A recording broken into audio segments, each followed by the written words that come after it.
Hello everyone. Today's essay topic is No Man is an Island. This is from John Donne, or John, you can pronounce as Donny also. We will pronounce it as John Donne. No man is an island entire of itself. Every man is a piece of the continent, a part of the main. So this line, no man is an island by John Donne. Actually, it means that no man is an island entire of itself, and every man is a piece of what? The continent, a part of the main. And these lines are taken from the spiritual writings of John Donne, this metaphysical poet from England who lived in the 16th century. This meditative prose conveys the essence of human place in the world, past and present. So, as I have already said, this and no man is an island entire of itself. These famous lines are taken from the spiritual writings of John Donne, and John Donne was a poet from England who lived in 16th centuries. And this prose conveys the essence of human place in the world, past and present. Okay, let's proceed then. Man is essentially selfish. Incorrect general assumption. There has long been a general assumption that human beings are essentially selfish. Okay, we have a wrong assumptions. We assume it wrongly that human beings are selfish. We usually call it like that. Yes or no? We usually call it that human beings are essentially selfish. We are apparently ruthless with strong impulses to compete against each other for resources and to accumulate power and possessions. If we are kind to one another, it is usually because we have ulterior motives. If we are good, it's only because we have managed to control and transcend our innate selfishness and brutality, as you can see in Darwin evolutionary biology. This belief in selfishness has done immense harm to humanity, as seen in ravages of imperialism and world wars. So, what happened that human beings are essentially selfish? This general assumption being existed for a long time. This implies that we are apparently ruthless, and we try to compete each other for resources and to accumulate power and possessions. Suppose if we are kind to one another, that is usually because we have some ulterior motives, some bad motives we have that we want. That's why we are compelled to be kind to one another. Then if we are good, it's only because we have managed to control and transcend our innate selfishness and brutality. Okay, this line is again important. If we are good, it is only because we have managed to control and transcend our innate selfishness and brutality. This means that inside us, there is obviousness of selfishness and brutality. And if we are showing good to others, that this means that we have somehow controlled this or transcend this innate selfishness and brutality. This is as per Darwin evolutionary biology. This belief in selfishness has done immense harm to humanity, as we can see it in as a ravages of imperialism and world wars. This type of selfishness, this belief that we are human beings are internally or selfish towards each other, this type of belief was really very harmful one, because we can see that Maybe this is the reason which caused the immense harm to humanity, as seen in the ravages of imperialism and world wars. You know, the world wars happening because to just to acquire powers, just to show or present our powers, right? Now, this bleak view of human nature is closely associated with the science writer Richard Dawkins, whose book The Selfish Gene became popular because it fitted so well with and helped to justify the competitive and individualist ethos of late 20th century societies. However, modern research suggests some otherwise. Now, এই যে কিতাপখন আছে, which is by Richard Dawkins, The Selfish Gene, this book became very popular. Can you tell us the reason? Because whatever he wrote, Richard Dawkins wrote in this book, that fitted so well with that time's competitive and individualistic ethos of 20th century societies.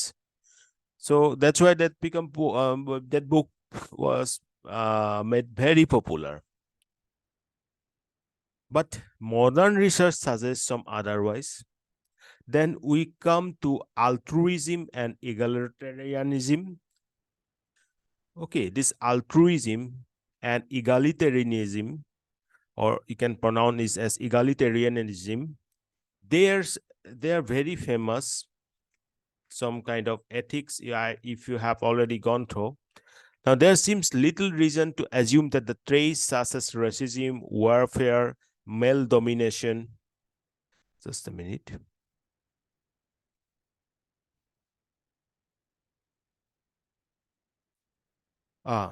Altruism and egalitarianism, there seems little reason to assume that the traits such as racism, warfare, and male domination should have been selected by evolution, as they would have been of little benefit to us. Individuals who behave selfishly and ruthlessly would be less likely to survive, since they would have been ostracized from their group. So what is the main reason? Because these traits, মানে racism করি, warfare করি, male domination করি, এইবিলাকে evolution আনিবলৈ আমি চেষ্টা কৰিলে, I don't think that we are going to succeed through this type of mentalities, or through this type of, you can say, kind of ideologies. Because what happened that this type of racism, warfare, male domination is not going to give some benefits to us. Individuals who behave selfishly, ruthlessly would be less likely to survive, since they would have been ostracized from the groups. So যিসকলে selfishly behave কৰিব বা বহুত rudely মানে তোমাৰ behave কৰিব, সেইসকলকতো সেই গ্ৰুপটোৰ পৰাই আচলতে কি কৰি দিয়া হ'ব, দূৰত ৰাখি দিয়া হ'ব. So সেই individual black who behave selfishly and ruthlessly, they are less likely to survive, as they would have been ostracized from their groups. Now, it makes more sense. It makes more sense than to see traits such as cooperatism, or you can say cooperation, egalitarianism, altruism, and peacefulness as natural to human beings. Now, what do you understand by the term egalitarianism? মই আগতেই কৈছো যে এইটো এথিক্সৰ এটা বহুত famous হয়.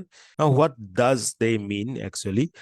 Egalitarianism means that doctrine where all people are treated equally and deserve equal rights and opportunities. So egalitarianism মানে হৈছে সেইটো doctrine য'ত সববিলাক মানুহক সম অধিকাৰ দিয়া হ'ব আৰু equal rights and opportunities দিয়া হ'ব, সকলো মানুহক equal বুলি treat কৰা হ'ব. That is egalitarianism. Okay. Then altruism means this interested and selfless concern for the well-being of others. Altruism মানে হৈছে কোনো selfless থাকিব, মানে কোনো selfishness নাথাকিব, সকলো মানুহৰ সবৰ কাৰণে ভালৰ উদ্দেশ্যে selfless হৈ পেলাই বা disinterested হৈ পেলাই কাম কৰাটো altruism. So দুইটাই এটা concept ethicsৰ. The egalitarianism means the doctrine that all people are equal and deserve equal rights and opportunities, and altruism means disinterested and selfless concern of the well-being of others. So আমি দেখিলো যদি selfish হৈ পেলাই কাম কৰা হয়, if you are behaving selfish, if you are behaving with selfish manner, if you are behaving ruthlessly, then very less chance is there to survive in a group, because that group automatically ostracize them, that person from the group. Okay, now it makes more sense than to see the traits such as cooperation, egalitarianism, altruism, peacefulness as natural to human beings, because these were the traits that have been prevalent in human life for tens of thousands of years. So presumably these traits are still strong in us now. Is it ethics or doctrines খিনি আছে, egalitarianism বা altruism, cooperation, peacefulness, they are natural to human being actually, and they have been prevalent in human life for 10 to 1,000 of years, and that's why these traits are strong in current time also, right? Now, man is a spiritual being. The story of creation in Genesis declares that human beings were made in the image of God. In Hinduism and Buddhism also, human beings are considered manifestation of divine only. For instance, Advaita or Advaita Vedanta philosophy, expressions of the divine as intimate rather than as alien, as indwelling and near dwelling rather than remote, characterize pantheism of Bhakti movement that revolutionized spiritualism in the subcontinent in the medieval age. So what happens that man is a spiritual animal, we know that. Even in the story of the creation in the Genesis, they declare that human beings were made in the image of God. Even we can see in our Hinduism and Buddhism also, human beings are considered as manifestation of divine only.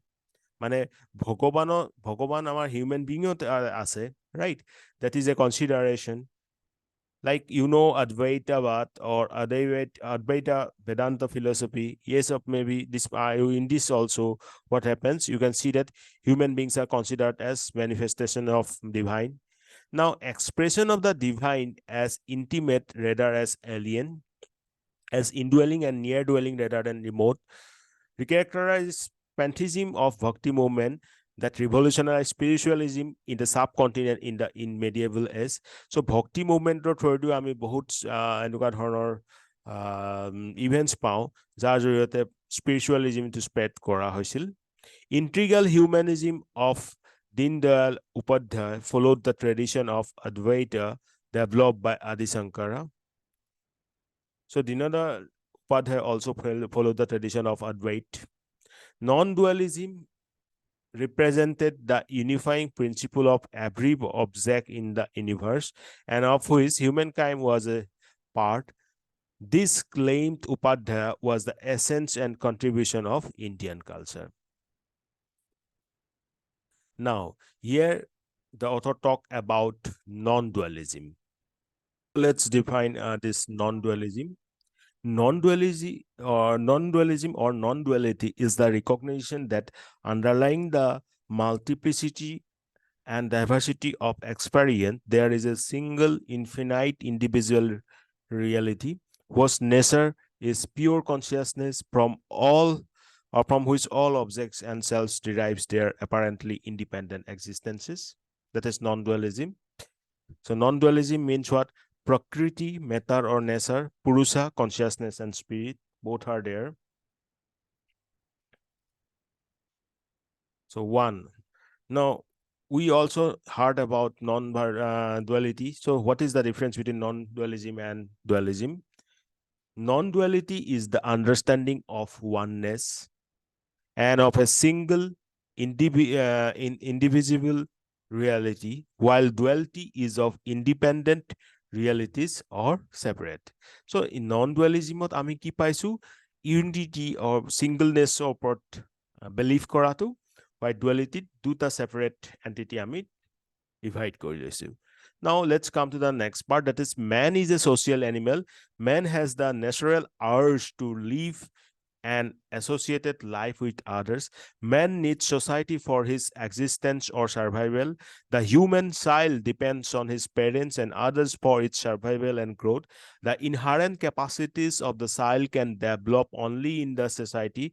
The ultimate goal of the society is to promote a good and happy life for its individual. It creates conditions. It's a very important line কোৱা হৈছে. The ultimate goal of the society is to promote good and happy life for its individual, and it creates conditions and opportunities for all-round development of individual personality.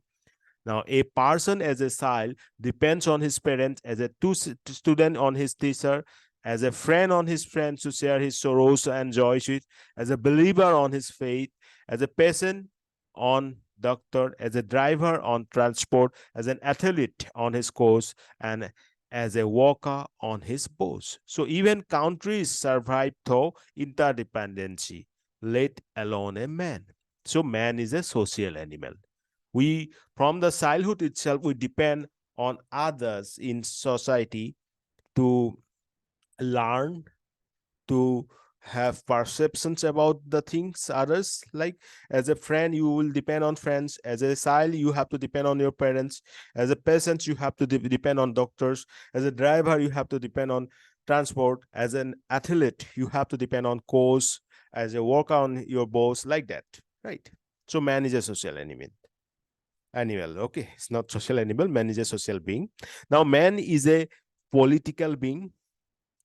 What is that? Because Aristotle's main ideology consists that a man is by nature a political animal because he can reason and communicate with others, therefore has the potential to alter or change his living conditions for better because he can recognize the differences from right or wrong. Aristotle is proposing that a man with reasons has to base his approach towards politics on the fundamental concepts of good for human beings.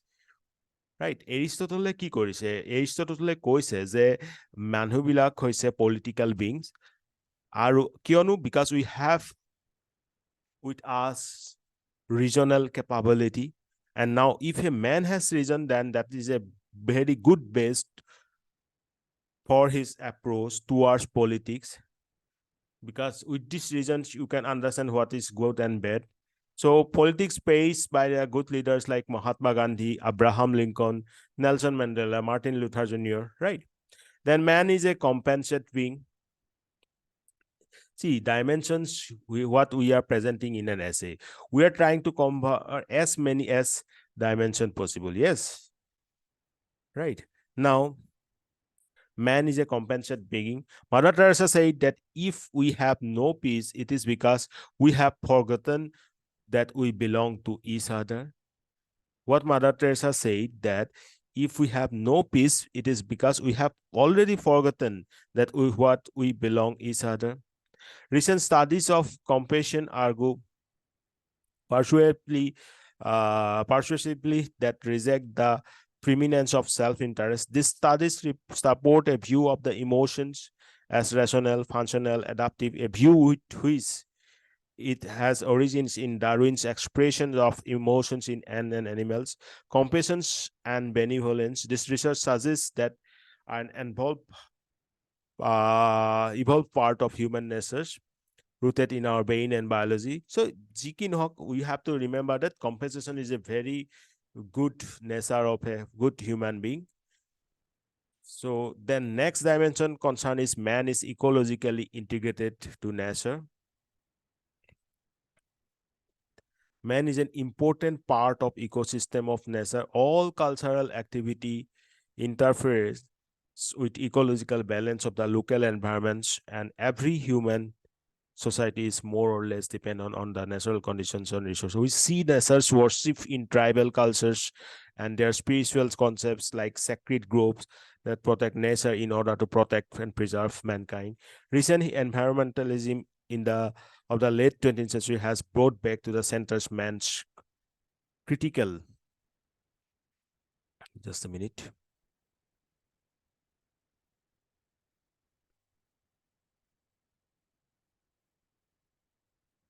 Relation with nature, ecological orientation of humanity is at core of SIPCO movement of India. Maybe we are living in one of the busiest eras where people do not take out much time for each other, but not to forget this is the era where diseases like depressions are common at its peak. Now, why in thus in this century where we have almost every luxury, if people face a mental health issue, according to psychology, one of the main reason of it is feeble feeble relationship ties. People spend much of their time with their phones and works where they feel physically enjoyable but emotionally isolated.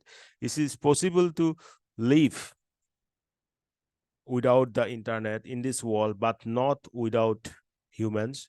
Communication is one of the biggest assets a person holds. No matter how happy a person feels, he will never feel content at heart unless and until he communicates and shares his happiness. We are all peoples of the same globe, and if one thing happens to one person, it ultimately affects the others around him. For example, a common man might not have any attachment to his current ruler, but the death or resignation of that ruler will somehow affect his life. A new ruler will come, he will change the policies and rules, and directly and indirectly, as a citizen, the man will have to respond to the new commands. So, এই যে এছেইখনত আমি বহুত এংগুলৰ পৰা চালো, right?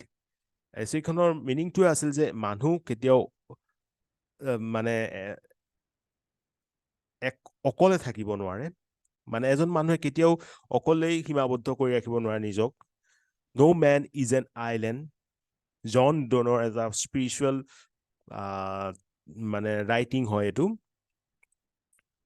আৰু ইয়াত আমি বহুত এংগুলৰ পৰা চালো যে একজেক্টলি কেনেকৈ আমি এই পাৰ্টিকুলাৰ টপিকটোক আগবঢ়াব পাৰোঁ.